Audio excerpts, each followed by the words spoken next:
Recording studio Patna.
नथिया खोला खोला हो राजा फिर हो जाए के यार सच्चा भोला बोला हो राजा दिलावा के बाद।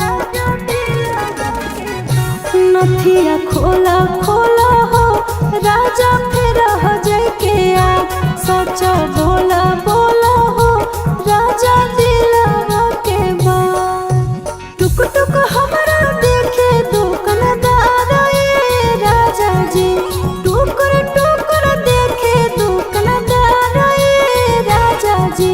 नथिया कहे गढ़ावाला उधार राजा जी।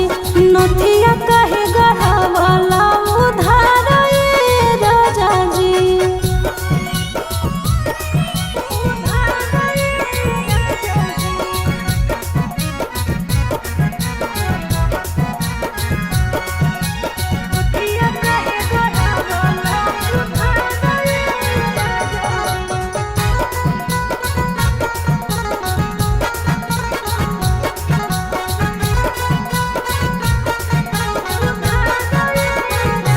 धनिया रुसला रुसला हो राजा तोहरा से आज नथिया मंगनी लैला हो राजा लगल नहीं ला। धनिया रुसला रुसला हो राजा तोहरा से आज नथिया मंगनी